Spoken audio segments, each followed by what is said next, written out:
Netflix की horror movie आपको अपने बिस्तर पे अकेले सोने नहीं देगी। इमेजिन करो एक ऐसी लड़की जो हर 4 साल बाद अपने बर्थडे पे एक खून खराबा करने वाली चुड़ैल में बदल जाती है। हम देखते हैं एक ऐसी लड़की को जो बिल्कुल नॉर्मल होती है, लेकिन उसका बर्थडे आता है 29 फरवरी को और उसके बर्थडे के आसपास उसको लोगों के अंदर भूत नजर आते हैं और वो लोगों को कंपास से अटैक करती है। उस लड़की की माँ को पता चलता है कि उसके मरे हुए पति ने एक डायरी छोड़ी है। डायरी के अकॉर्डिंग उनके परिवार में एक भयानक ब्लैक मैजिक का कर्ज है जो कि हर 4 साल में उसकी बेटी के बर्थडे के दिन एक्टिव हो जाता है। माँ अपनी बेटी को लेकर अलग अलग तांत्रिकों के पास जाती है, लेकिन वो डीमन इतना ज्यादा ताकतवर होता है कि वो सबको बेरहमी से मार देता है। तो अगर आप लोग को पोजेशन हॉरर और ब्लैक मैजिक से डर लगता है तो अभी ही इस वीडियो को छोड़ दो, क्योंकि अगर इसको देख लिया तो आपको बुखार भी आ सकता है।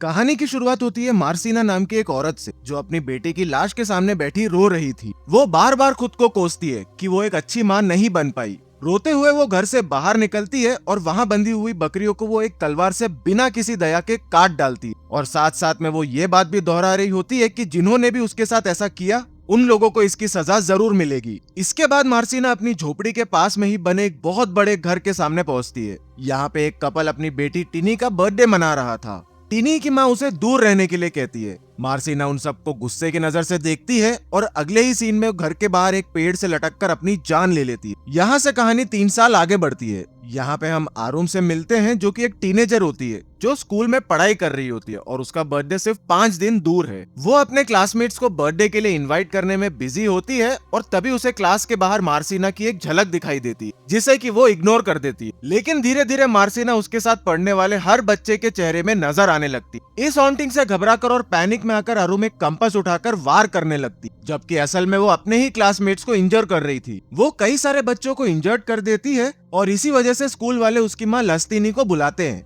अब मैं आप लोग को बता दूं कि लस्तिनी एक्चुअली वही लड़की है जो शुरुआत में टिनी नाम से दिखाई गई थी और आरुम लस्तिनी की ही बेटी होती है। लस्तिनी को प्रिंसिपल साफ कह देती है कि आरुम की मेंटल स्टेट ठीक नहीं है, इसीलिए उसे स्कूल से निकाला जा रहा है और अगर तुम लोगों ने इसका विरोध किया तो स्कूल अथॉरिटीज पुलिस तक बात लेके जाएगी। लस्तिनी को मजबूरी में आकर मान जाना पड़ता है और वो अपनी बेटी को घर ले आती है। रास्ते में आरुम के क्लासमेट्स उसे पागल पागल कह के चिढ़ा रहे होते हैं। घर आकर लस्तिनी आरुम को अपनी स्टेप डॉटर लिया के पास ले जाती है। बात करने के बाद लिया को सच में ऐसा लगता है कि आरुम की मेंटल स्टेट बिल्कुल ठीक नहीं है और उसे किसी असाइलम में भेज देना चाहिए। यहाँ एक बात नोटिस करने वाली ये है कि लिया लास्तिनी की खुद की बेटी नहीं है बल्कि एक स्टेप डॉटर है, क्योंकि लास्तिनी के पति सूर्या ने उसे आरुम के जन्म के तुरंत बाद गोद ले लिया था। लिया की बात सुनकर लास्तिनी गुस्से में आ जाती है और साफ कह देती है कि खून का रिश्ता भले ही ना हो लेकिन फिर भी तुम दोनों बहनें हो और अपनी बहन के बारे में कभी भी ऐसा नहीं सोचना। और ये बोलने के बाद वो आरुम को लेकर वहाँ से निकल जाती है। रास्ते में आरुम खुद ही कहती है कि शायद लिया सही कह रही है और वो सच में पागल हो चुकी है।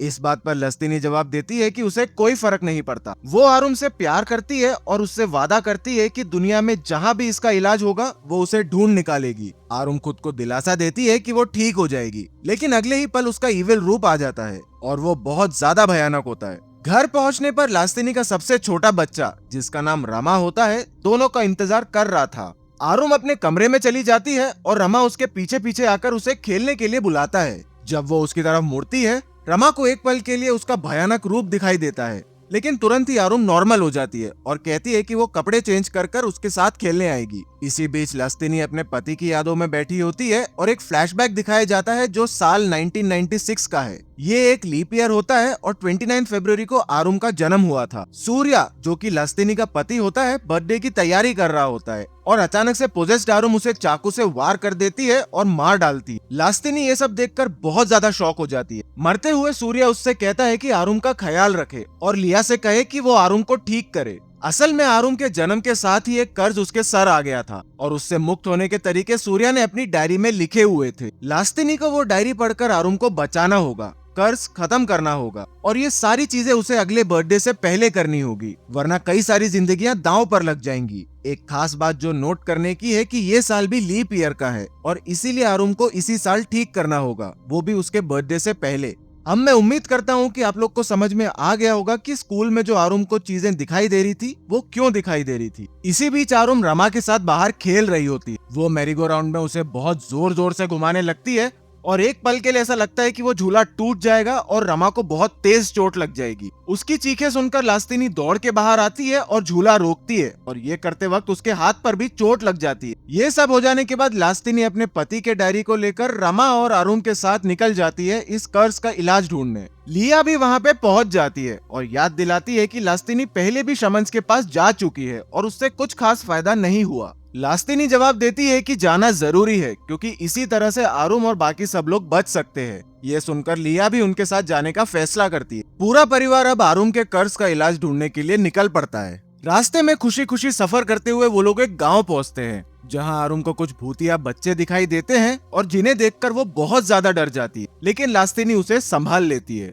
अब यहीं से एक उल्टी गिनती शुरू हो जाती है। आरुम के बर्थडे में सिर्फ 5 ही दिन बचे होते हैं, मतलब इस बार उसे अपने कर्ज से मुक्ति पानी होगी, वरना उसकी जान चली जाएगी। सबसे पहले वो रुस्तमान नाम के एक शमन के पास पहुंचते हैं और लस्तिनी उसे आरुम की पूरी कहानी बताती है। वो आरुम को ठीक करने का पूरा भरोसा दिलाता है। इसी बीच रमा को वॉशरूम जाना होता है, तो अरुम उसे घर के पीछे वाले बैकयार्ड में ले जाती है। रमा आगे बढ़ता रहता है और अरुम उसके पीछे चलती रहती है। तभी उसे एक बच्चे का भूत दिखाई देता है। वो उसे एक जगह दिखाकर बताता है कि रुस्तमा एक्चुअली में एक दुष्ट आत्मावादी शमन है जो बच्चों की बलि देता है। इसी वक्त आरुम को एक विजन दिखाई देता है जिसमें रुस्तमा किसी बच्चे की लाश को दफना रहा होता है, और ये देखकर वो काफी ज्यादा डर जाती है। दूसरी तरफ रुस्तमा बैकयार्ड में अपना रिचुअल शुरू करने की तैयारी कर रहा होता है, लेकिन तब तक मार्सिना ने आरुम को पोजेस कर लिया होता है और आरुम रुस्तमा पर हमला कर देती है। लास्तिनी और लिया भी वहाँ पर पहुंच जाती है, लेकिन तब तक पोजेस्ड आरुम रुस्तमा को इतनी जोर से फेंक चुकी थी कि वो एक पेड़ से जाके टकरा जाता है और टूटी हुई डाली उसके शरीर के आर पार हो जाती है और इसकी वजह से उसकी मौत हो जाती है। ये देखकर सब लोग सदमे में आ जाते हैं और लास्तिनी अपने बच्चों को लेकर जल्दी से वहाँ से निकल जाती है। देखा जाए तो यहाँ पे इस आत्मा ने कुछ गलत नहीं किया। रुस्तमा खुद काफी कुछ गलत कर रहा था बच्चों की बलि देकर, और उसी वजह से उसकी जान चली गई। अब ये लोग आगे बढ़ते हैं और दूसरे गांव में रूहाना नाम की एक शमन के आश्रम में पहुंचते हैं। रूहाना आरुम को देखते ही पहचान जाती है कि वो पोजेस्ड है और एक पवित्र स्नान कराकर उसे एक जगह पे बांध देती है। इसके बाद वो लस्तिनी को अकेले ले जाती है और एक छोटा सा रिचुअल करती है, जिससे लस्तिनी को अपना भूला हुआ अतीत याद आने लगता है। इन विजन्स में लस्तिनी, जो असल में तीनी होती है, अपने माँ बाप को देखती है, एक झोपड़ी जो उनके घर के पास थी, और वहाँ पे मार्सिना अपनी बेटी के साथ रहती थी। उसे ये भी पता चलता है कि मार्सिना की मौत कैसे हुई। और एक दिन जब लस्तिनी अपने पेरेंट्स के साथ कार में कहीं जा रही होती है, मार्सिना की आत्मा ने उन्हें हॉन्ट किया, जिसकी वजह से उन लोग का एक्सीडेंट हो गया और उसके माँ बाप की मौत हो गई। अब इन विजन्स की वजह से लस्तिनी को मार्सिना की पूरी कहानी याद आ जाती है। रूहाना बताती है कि वो खुद आरुम को ठीक नहीं कर सकती, सिर्फ उसकी माँ ही उसे बचा सकती। इसी बीच बाहर बंधी हुई आरुम के पास रमा पहुंचता है, जिसे मार्सिना की आत्मा बोलती है कि वो आरुम को आजाद कर दे, क्योंकि खुद मार्सिना उस पवित्र आश्रम के अंदर नहीं आ सकती थी। रमा आरुम को खोल देता है और पोजेस्ड आरुम आश्रम के एक आदमी को मार डालती है। वो रूहाना पर भी हमला कर देती है और उसे जख्मी कर देती है। वो भागकर बाहर सड़क पर निकल आती है और खुद को एक बस के सामने फेंक देती है, लेकिन बस ड्राइवर ने टाइम पर ब्रेक मार दिया था, इसीलिए एक्सीडेंट नहीं होता। रूहाना के साथ काम करने वाली एक औरत आरुम को एक लॉकेट पहनाती है जो उसे टेम्परेरी सुरक्षा देती है, लेकिन साथ में वार्निंग भी देती है कि बर्थडे से पहले आरुम को पूरी तरह से ठीक करवाना होगा, वरना कोई भी पावर या ब्लेसिंग काम नहीं आएगी। वो आगे बताती है कि ये लॉकेट आरुम की खोई हुई यादों को वापस लाने में भी मदद करेगा। इसी के साथ हमको पता चलता है कि आरुम के बर्थडे में सिर्फ 3 दिन और बचे हैं। अब सूर्या की डायरी में एक और शमन मिलता है जिसका नाम द्रजत होता है। सब लोग उसकी तरफ निकल पड़ते हैं। रास्ते में रुकते वक्त आरुम को सूर्या के विजन्स दिखने लगते हैं, मतलब उसने कैसे सूर्या को मारा था, ये सारी चीजें उसे याद आने लगती। वो ये सब देखकर बहुत ज्यादा परेशान हो जाती है, क्योंकि जब उसने सूर्या पर हमला किया था तब वो पोजेस थी और उसे कुछ भी पता नहीं था। लेकिन अब उस लॉकेट की वजह से उसकी पूरी याददाश्त वापस आ चुकी है और उसे सब कुछ मालूम चल गया था। लास्तिनी उसे संभालती है और आरुम कहती है कि ये आखिरी शमन होगा, अगर इस बार भी कुछ नहीं हुआ तो ये लोग यहीं पे रुक जाएंगे। ये सुनकर लास्तिनी बहुत ज्यादा दुखी हो जाती है, लेकिन वो पूरी कोशिश करने का वादा करती है। अब अगला दिन आता है और बर्थडे के लिए सिर्फ 2 दिन बचे हैं। सब लोग द्रजत के पास पहुँचते हैं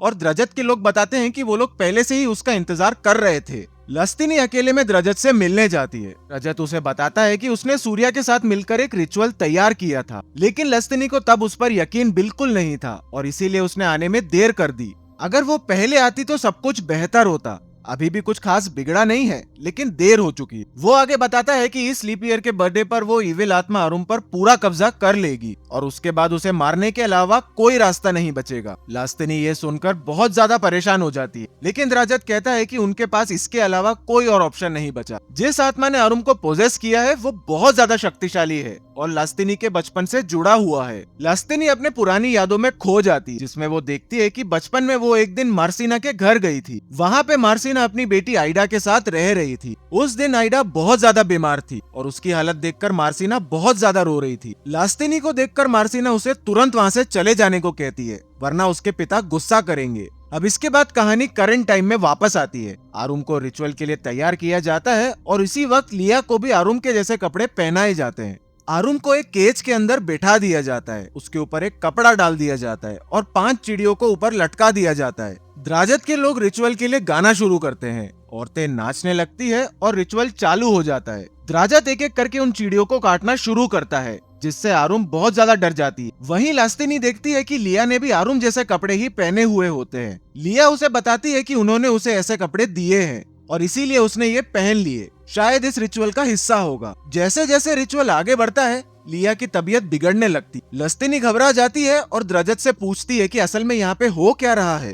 द्रजत यहाँ पे रिवील करता है कि उसने और सूर्या ने मिलकर ये रिचुअल तैयार किया था। आरुम के अंदर से उस ईविल को बाहर निकालकर उसे किसी नए होस्ट में डालना होगा और वो नया होस्ट कोई और नहीं, लिया ही थी। और इसीलिए सूर्या ने उसे गोद लिया था, सिर्फ एक बलि के बकरे की तरह इस्तेमाल करने के लिए। ये सुनते ही लास्तिनी पूरी तरह से टूट जाती है। वो बहुत ज्यादा परेशान हो जाती है और लिया को संभालने की कोशिश करती है। लिया कहती है कि अगर इससे आरुम ठीक हो सकती है तो उसे ये भी मंजूर है, लेकिन लास्तिनी साफ मना कर देती है और कहती है कि वो उसकी माँ है और वो अपनी किसी भी संतान की बलि होने नहीं देगी। तभी अचानक से आरुम पिंजरे से गायब हो जाती है और रिचुअल से जुड़े सारे लोग एक एक करके खुद को मारने लगते हैं। कोई अपनी आंखों में ब्लेड घुसा देता है, कोई अपना सर तोड़ लेता है, कोई अपनी खाल ही उधेड़ लेता है और कोई तो नाचते नाचते ही मर जाता है। आखिर में पोजेस्ड आरुम खुद द्रजत को मार डालती। जब उसे होश आता है तब आरुम ने जो किया था वो सब देखकर खुद डर जाती है। लास्तिनी सबको लेकर वहाँ से निकल जाती है, लेकिन अपने हाथों से इन लोगों को और अपने पिता को मारने का ट्रॉमा आरुम पर गहरा असर छोड़ देता है। लास्तिनी उसे शांत करने की कोशिश करती है। अब लास्तिनी के पास कोई और रास्ता नहीं बचता। वो अपने बचपन वाले घर की चाबी निकालती है, जिसे उसने गाड़ी में लटके हुए लॉकेट में संभाल के रखा था, और उस पुराने घर की तरफ निकल पड़ती है। अब सिर्फ एक दिन बचा हुआ है बर्थडे के लिए। घर पहुंचने पर वो देखती है कि जिस पेड़ पर मार्सिना ने खुद को खत्म किया था, वही रस्सी अभी तक वहाँ पे लटकी हुई है। घर के अंदर घुसते ही लास्तिनी को पुरानी यादें वापस आने लगती है और उसे पता चलता है कि मार्सिना असल में उसके पिता की पहली पत्नी थी। उनकी बेटी आइडा बचपन से ही बीमार थी, इसीलिए उसके पिता ने उनको छोड़ दिया था और बकरियों वाले घर में भेज दिया। इसके बाद उसने लास्तिनी की माँ से दूसरी शादी की, जिससे लास्तिनी पैदा हुई, और यही खुशहाल परिवार वो हमेशा से चाहता था। सबसे बुरी बात तो ये थी कि वो अपनी बेटी आइडा को उस घर के अंदर तक नहीं आने देता था, ताकि लास्तिनी बीमार ना हो जाए। और दूसरी तरफ मार्सिना भी उस घर की नौकरानी जैसी ही जिंदगी जीती थी। मार्सिना फिर भी लास्तिनी से बहुत ज्यादा प्यार करती थी, लेकिन लास्तिनी के पिता उसे जानबूझकर दूर रखते थे। मार्सिना लास्तिनी को हमेशा दिल से चाहती थी, लेकिन उसके पिता हमेशा डराते धमकाते रहते थे और लास्तिनी को आइडा के साथ खेलने से तक रोकते थे।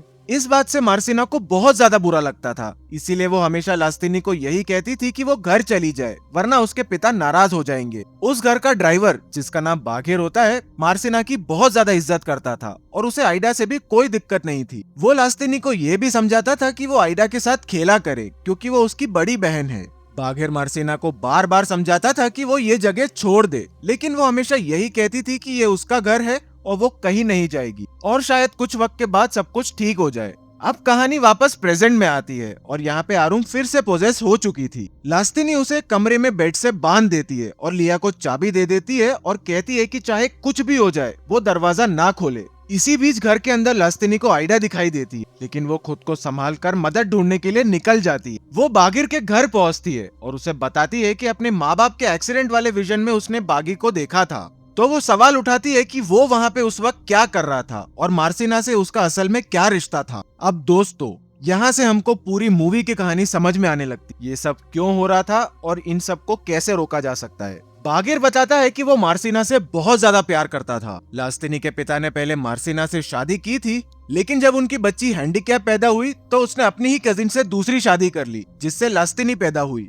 इसके बाद उसने मार्सिना और आइडा को घर से निकाल दिया और उनके साथ बहुत बुरा बर्ताव किया। उनके साथ मारपीट भी करी और आइडा का इलाज तक नहीं करवाया, जिसकी वजह से वो मर गई। इस चीज के गम में मार्सिना ने खुद की जान ले ली और ये वही सीन था जो मूवी की शुरुआत में दिखाया गया था। बागिर मार्सिना से बहुत ज्यादा प्यार करता था, इसीलिए उसने उसकी दफनाई हुई लाश को निकाला, उसकी खाल को लेकर उस पर एक जादुई इनकेंटेशन किया ताकि मार्सिना की आत्मा लास्तिनी के पिता और उनके आने वाले वंश से हमेशा बदला लेती रहे। यही वजह है कि मार्सिना की इविल आत्मा वापस आ चुकी है और उसने ही आरुम को पोजेस किया है। और क्योंकि आरुम का बर्थडे लीप डे में आता है, इसीलिए वो अब तक पूरी तरह से पोजेस होने से बची हुई थी। अगर उसका बर्थडे हर साल आता तो अब तक वो बहुत छोटी उम्र में ही परमानेंटली पोजेस हो चुकी होती। आरुम के पीठ पर भी जो घाव रहता है, उसकी वजह भी यही है कि मार्सिना हमेशा उसके साथ चिपकी रहती है, जैसे कोई बुरा साया हमेशा कंधे पर सवार हो। लास्तिनी बागिर से आरुम के लिए मदद मांगती है, लेकिन वो साफ मना कर देता है। दूसरी तरफ घर में आरुम का बर्थडे में सिर्फ 1 घंटा बचा होता है और वो पोजेस होकर बांध के रखे गए कमरे की छत तोड़कर बाहर निकल आती है। वो लिया और रमा को हॉन्ट करती है। दोनों डर के मारे वॉशरूम में जाके छुप जाते हैं, लेकिन आरुम उन्हें वहीं पे बंद कर देती है। इसी वक्त लास्तिनी वापस घर आती है और वो आरुम को बाहर देखकर घबराते हुए उसकी तरफ बढ़ती है। लास्तिनी मार्सिना के पुराने घर तक पहुंच जाती है, जहां मार्सिना की आत्मा उसे हॉन्ट करने लगती है। लेकिन आइडा की आत्मा उसे सही रास्ता दिखाती है, क्योंकि वो लास्तिनी की बड़ी बहन थी, इसीलिए शायद वो उसकी मदद कर रही थी। वहाँ लास्तिनी आरुम को देखती है जो एक पेड़ से अपनी उंगलियां रगड़कर उसे तोड़ रही थी। जब वो उसे रोकने के लिए जाती है तो पेड़ का फटा हुआ हिस्सा देखती है और आरुम वहाँ से गायब हो चुकी। आरुम उसे पेड़ पर लटक कर दोबारा से डरा देती है और फिर पहाड़ की तरफ चली जाती है। लास्तिनी उसका पीछा करते हुए वहाँ पहुँचती है और तभी वहाँ पे बाघिर भी आ जाता है, क्योंकि उसका मन अब बदल चुका था। वो दोनों को नदी के किनारे लेके जाता है और वहाँ पे आरुम का कर्ज खत्म करने का रिचुअल शुरू करता है, जिसमें वो मार्सिना वाली इनकेंटेशन की हुई खाल को भी जला देता है। आखिरकार मार्सिना की शैतानी आत्मा आरुम के शरीर से बाहर निकल जाती और सबको लगता है कि सब कुछ ठीक हो गया। लेकिन मार्सिना की आत्मा उन्हें पानी के अंदर खींचने लगती है और बागिर का सर धड़ से अलग कर देती है। यानी इनकेंटेशन ने अपना काम किया था, लेकिन सिर्फ शरीर से अलग करने के लिए। मार्सिना के अंदर जो असली गुस्सा और नफरत थी, वो अभी भी जिंदा थी। आरुम पानी से बाहर निकलकर किनारे पर आती है, जहां लास्तिनी पहले ही पहुंच चुकी थी। लेकिन तभी मार्सिना की आत्मा दोबारा आरुम को पोजेस करने के लिए आगे बढ़ती है, क्योंकि वो एक ईविल आत्मा थी और उसे एक शरीर चाहिए था और वो उसे लेकर ही रहेगी। तभी लास्तिनी बीच में आकर मार्सिना की आत्मा को खुद में उतार लेती है। पोजेस लास्तिनी आरुम पर हमला करने के लिए बढ़ती है, लेकिन वो अपने होश में आने की पूरी कोशिश करती है और एक पत्थर से खुद पर वार करके अपनी ही जान ले लेती है, जिससे मार्सिना की आत्मा भी उसके साथ ही खत्म हो जाती है और इस तरह से आरुम बच जाती है। लास्तिनी ने यहाँ पे एक असली माँ का फर्ज निभाया, जो ना मार्सिना निभा पाई और ना ही उसके माँ बाप निभा पाए। उसने अपनी किसी भी बच्चे की बलि होने नहीं दी, लेकिन बदले में उसने अपनी खुद की जान देकर सबको बचा लिया। आखिरकार आरुम का बर्थडे आ जाता है और वो कर्ज से मुक्त हो चुकी होती, लेकिन ये दिन खुशी मनाने का नहीं, गम का हो जाता है, क्योंकि इसी दिन उनकी माँ हमेशा के लिए उनका साथ छोड़ चुकी थी। मूवी के लास्ट सीन में दिखाया जाता है कि आरुम, लिया और रमा अपनी माँ लास्तिनी के कब्र पर जा रहे होते हैं। सब कुछ ठीक हो चुका है और सब लोग खुश हैं, लेकिन लास्तिनी की कमी हमेशा दिल में रहेगी और उसकी कुर्बानी वो कभी भी नहीं भूलेंगे। और बस यही दिखाते हुए फिल्म खत्म हो जाती है। तो दोस्तों, ये थी जुलान पुलंग नाम की एक बहुत ही डरावनी इंडोनेशियन हॉरर फिल्म की पूरी कहानी। इसमें जो कर्ज दिखाया गया है और जो इनकेंटेशंस दिखाए गए हैं, वो सच में काफी ज्यादा इंटरेस्टिंग और खतरनाक होते हैं। और जो क्लाइमैक्स में लास्तिनी ने अपना बलिदान दिया, वो सबसे ज्यादा दर्दनाक मोमेंट होता है। अब दोस्तों, ये लीप ईयर का कर्ज जो है, ये एक डिजाइन नहीं बल्कि एक एक्सीडेंटल लाइफलाइन था। मूवी में ये बात क्लियरली बताया गया है कि आरुम का बर्थडे 29 फरवरी को आता है, जिसकी वजह से वो सिर्फ हर 4 साल में एक बार पूरी तरह से पोजेस होने के खतरे में आती है। लेकिन अगर हम फ्लैशबैक को ध्यान से देखें तो पता चलता है कि ये कर्ज बागिर ने अपने खुद के रिवेंज के लिए एक इनकेंटेशन के थ्रू बनाया था, जो मार्सिना के स्किन पर किया गया था, ताकि उसकी स्पिरिट लास्तिनी के पिता और उनके आने वाले वंश से बदला ले सके। बागिर ने यह कर्ज जानबूझकर लीप ईयर स्पेसिफिक नहीं बनाया था। ये सिर्फ एक कोइंसिडेंस था कि आरुम का बर्थडे लीप डे को आता है। इसका मतलब ये भी है कि अगर आरुम का बर्थडे किसी नॉर्मल डे पर आता तो कर्ज हर साल एक्टिव होता और आरुम बहुत छोटी उम्र में ही, शायद 4-5 साल की एज में ही परमानेंटली और कंप्लीटली मार्सिना की स्पिरिट से पोजेस हो चुकी होती और उसका बचना नामुमकिन हो जाता। तो जो चीज आप लोग को सेफ्टी विंडो लग सकती है, वो असल में आरुम की सबसे बड़ी लक थी, जो उसकी पूरी फैमिली को उससे बचाने के लिए एक्स्ट्रा टाइम दे रही थी। और ये कनेक्शन मूवी में कभी भी एक्सप्लिसिटली एक्सप्लेन नहीं किया गया। अब दोस्तों, लास्तिनी के पति सूर्या को पहले से पता था कि उसकी मौत कर्ज तोड़ने के प्रोसेस का हिस्सा बनेगी। जब मूवी में सूर्या का फ्लैशबैक दिखाया जाता है, हम देखते हैं कि उसने अपनी डायरी में पहले से ही कर्ज तोड़ने के तरीके लिखे हुए होते और लस्तिनी को क्लियरली वार्न किया था कि लिया से आरुम को ठीक किया जाए। ये बात बहुत इंपॉर्टेंट है क्योंकि बाद में रिवील होता है कि सूर्या ने खुद रजत के साथ मिलकर एक रिचुअल प्लान किया था, जिसमें आरुम के अंदर के इविल स्पिरिट को लिया की बॉडी में ट्रांसफर करके सैक्रिफाइस करना था। मतलब सूर्या ने अपनी ही अडॉप्टेड बेटी को प्रोसेस के लिए बलि का बकरा बनाया था और इसी वजह से उसने लिया को अडॉप्ट ही इस फ्यूचर पर्पस के लिए किया था। इसका मतलब यह है कि सूर्या को पहले से पता था कि कर्ज तोड़ने के लिए किसी की जान जाना जरूरी है और उसने अपने परिवार को बचाने के लिए एक एक्सट्रीमली डार्क और मॉरली कॉम्प्लिकेटेड डिसीजन को पहले से ही प्लान करके रखा था। जब आप लोग सूर्या को पहले एक इनोसेंट विक्टिम की तरह देखते हो जो कि पोजेस्ड आरुम के हाथों मारा गया, तब आप लोग को ये नहीं पता था कि सूर्या खुद इस स्कीम का हिस्सा था, जिसमें उसकी अडॉप्टेड बेटी की जान इस कर्ज के अगेंस्ट में इस्तेमाल होने वाली थी। अब दोस्तों, आइडा की आत्मा असल में मूवी की सबसे अंडररेटेड और मीनिंगफुल कैरेक्टर थी। क्लाइमैक्स के सबसे क्रूशियल मोमेंट में जब लस्तिनी अपने बचपन वाले घर में मार्सिना की खतरनाक स्पिरिट से घिरी होती है, तब आइडा की आत्मा उसे सही रास्ता दिखाती है, जिसकी वजह से वो आरुम को बचाने में कामयाब हो जाती है। ये डिटेल बहुत सिग्निफिकेंट है क्योंकि आइडा खुद अपनी जिंदगी में बहुत ज्यादा अब्यूज, निग्लेक्ट और डिस्क्रिमिनेशन की विक्टिम थी। उसके अपने खुद के पिता ने उसे कभी भी घर के अंदर तक नहीं आने दिया था और उसे अपनी बेटी मानने से तक इनकार कर दिया था, सिर्फ इसलिए क्योंकि वो हैंडीकैप्ड थी। इसके बावजूद जब आइडा की आत्मा को मौका मिलता है कुछ करने का, तो वो अपनी स्टेप सिस्टर लास्तिनी की मदद करती है और ना कि उसके खिलाफ रिवेंज लेती है, जबकि उसकी खुद की माँ मार्सिना, जिसने खुद भी उतना ही दर्द झेला था, अपना पूरा गुस्सा और दर्द डिस्ट्रक्शन और रिवेंज में बदल देती है और पूरे जनरेशंस को टारगेट करती है। ये एक पावरफुल और सटल कॉन्ट्रास्ट है जो मूवी दिखाती है कि ट्रॉमा हर इंसान को रिवेंज की तरफ नहीं ले जाता।